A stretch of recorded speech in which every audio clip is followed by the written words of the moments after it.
Assalamualaikum warahmatullahi wabarakatuh. Selamat pagi anak-anak. Tetap semangat ya. Walaupun kalian belajar dari rumah. Nah, kali ini kita akan masuk ke kelas prakarya untuk kelas 9.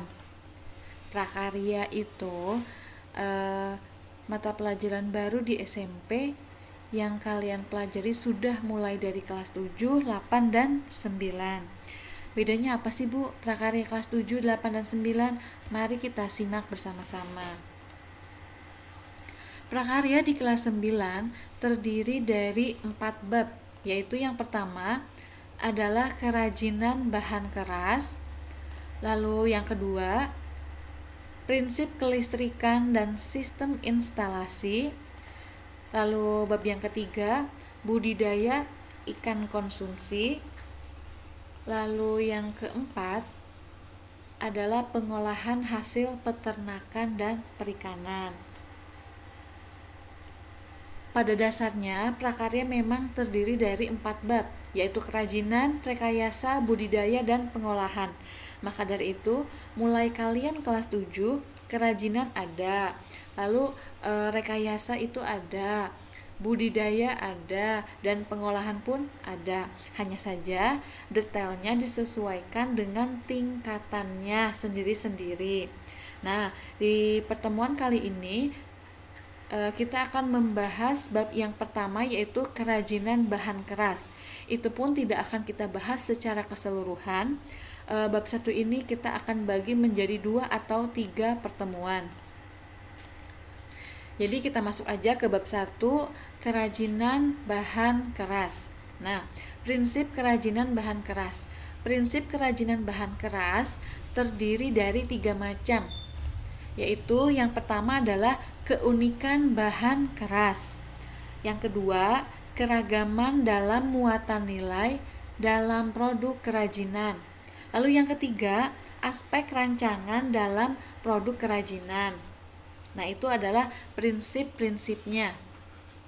Tapi selain itu ada juga faktor-faktor permasalahan objektif yang diperlukan untuk diketahui sebelum perancangan.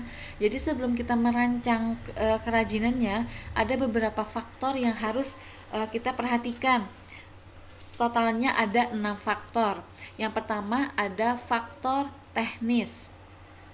Nah, faktor teknis itu meliputi metode produksi yang handal, penerapan daya mesin atau manual, lalu tingkat kemahiran sumber manusia. Nah, faktor yang pertama itu teknis, berarti cara-caranya. Maka dari itu hal-hal yang perlu diperhatikan mulai dari metode produksinya harus yang handal. Terus yang kedua, penerapan daya mesin atau manual. Kita tentukan apakah akan diolah menggunakan mesin ataukah manual. Lalu yang ketiga, tingkat kemahiran sumber daya manusia. Nah, tingkat kemahiran sumber daya manusia ini juga diperlukan untuk menjalankan mesinnya atau untuk sebagai pengawas dari produksi kerajinannya. Lalu yang kedua adalah faktor ekonomis. Nah, faktor ekonomis apa saja?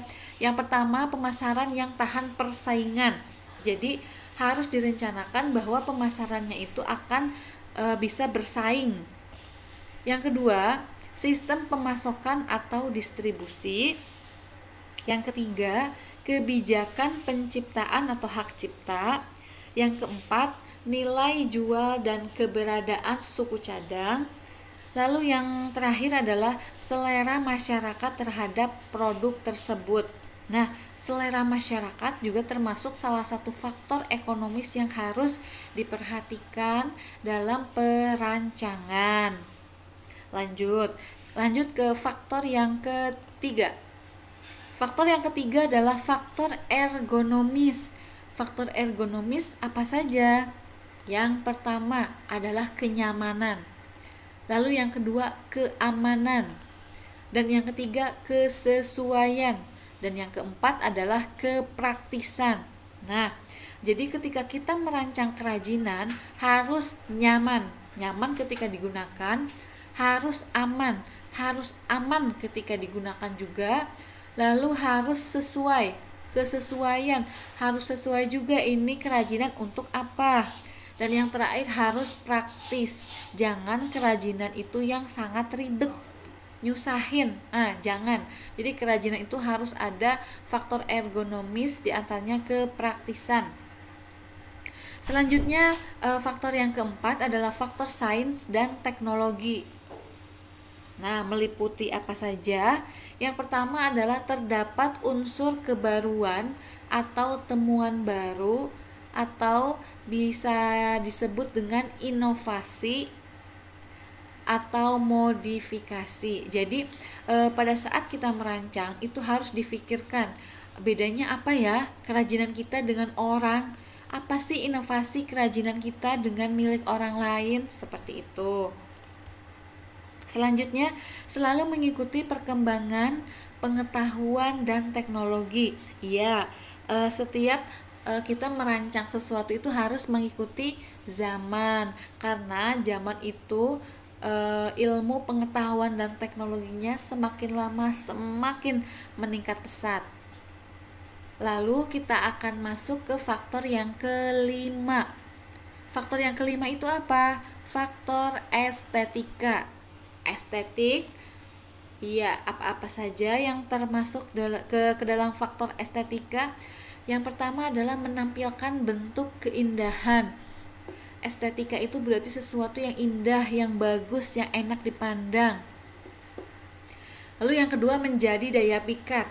Ya, kalau kita menghasilkan sesuatu yang indah, pasti orang lihatnya suka, akhirnya terpikat sama hasil karya kita.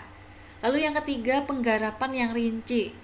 Jadi kalau mau mempunyai nilai estetik yang tinggi itu harus digarap dengan rinci, detailnya yang jelas. Terus perupaan atau pewarnaannya juga harus diperhatikan.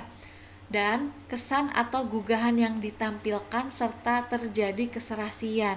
Jadi ketika merancang kerajinan itu, faktor estetika yang harus diperhatikan ada 6 faktor. Selanjutnya kita masuk ke faktor ke-6 juga, yaitu faktor kondisi lingkungan. Nah, kondisi lingkungan ternyata merupakan salah satu faktor juga yang harus kita perhatikan pada saat perancangan. Jadi jangan asal terserah deh, yang penting menurut saya ini bagus. Nah, tidak boleh seperti itu. Harus juga memperhatikan nilai budaya dan juga kondisi lingkungan atau wilayah setempat. Nah, itu tadi faktor-faktornya ya. Selanjutnya kita akan masuk ke jenis dan karakteristik kerajinan bahan keras. Nah, jenis dan karakteristiknya apa saja? Bahan keras yang digunakan dalam pembuatan produk kerajinan terbagi dalam 2 jenis, yaitu apa? Bahan keras alam dan bahan keras buatan. Kita akan bahas satu persatu, yaitu yang pertama adalah bahan keras alam. Bahan keras alam itu apa sih? Nah, bahan keras alam adalah bahan yang berasal dari sumber daya alam hutan, bumi, dan laut yang bersifat keras. Jadi bahannya itu keras, tidak mudah dibentuk. Contoh apa? Yang pertama adalah kayu. Kayu itu keras apa enggak? Pasti keras ya. Kayu ini merupakan salah satu bahan keras alam yang mempunyai ciri-ciri sebagai berikut. Yang pertama, kayu terdiri dari berbagai macam jenis. Ada mahoni, pinus, jati, nangka, kelapa, ulin mungkin, dan lain-lain. Banyak. Lalu yang kedua, masing-masing kayu memiliki ciri yang berbeda. Tetapi selain keras, rata-rata memiliki serat atau urat kayu yang indah. Ya, serat-serat kayu itu selalu indah dipandang. Lalu yang ketiga adalah memiliki lingkaran tahun. Memiliki lingkaran tahun itu yang seperti apa? Kalau kayunya yang besar, ketika dipotong itu ada lingkaran di dalam tubuh kayu atau batang kayunya. Nah, itu menunjukkan lingkaran tahunnya. Lalu yang keempat, tahan lama dan dapat dibentuk dengan diukir.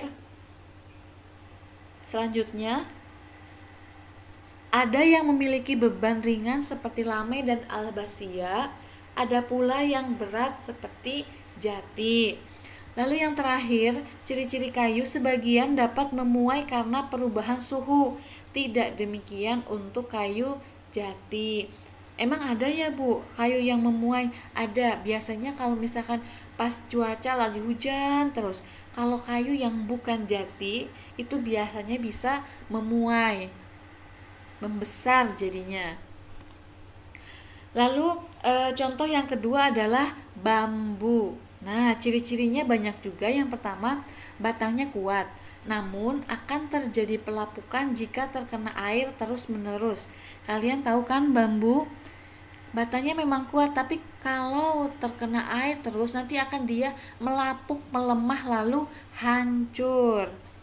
Dan yang kedua, memiliki rongga dari ukuran 1 cm hingga 20 cm sehingga dapat dibuat sebagai wadah dalam kerajinan. Beberapa ada yang membuat kerajinan dari bambu yang besar, mungkin dibuat sebagai mangkok atau gelas. Nah, selanjutnya memiliki ruas batang. Ruas inilah yang unik, terkadang dalam pembuatan kerajinan sangat ditonjolkan. Kalian tahu kan bambu teksturnya ada ruas-ruasnya yang terlihat. Lalu yang keempat, tekstur batangnya halus meskipun tidak diamplas. Ya, bambu itu dari awal walaupun belum diamplas, dia itu teksturnya sudah halus. Nah, dan yang terakhir, dapat dipotong berbentuk sayatan ataupun bentuk utuh. Ya, selanjutnya adalah contoh yang ketiga, rotan. Nah, rotan juga ciri-cirinya banyak. Yang pertama, batangnya kuat, lebih kuat dari bambu, terutama serat batangnya sangat kokoh. Lalu yang kedua, rotan yang dimanfaatkan sebagai kerajinan, ada yang berongga dan ada yang tidak. Yang berongga mempunyai ukuran setengah hingga 1 cm, sedangkan yang tidak berongga merupakan bagian dari dalam rotan. Yang ketiga, memiliki ruas batang namun lebih samar dibanding dengan bambu. Yang keempat, tekstur batangnya halus meskipun tidak diamplas. Yang kelima, dapat dipotong berbentuk sayatan ataupun bentuk utuhan. Lalu yang terakhir, rotan memiliki bentuk yang panjang, bisa mencapai 10 meter karena hidupnya menjalar dan melilit, sedangkan panjangnya selalu bertambah.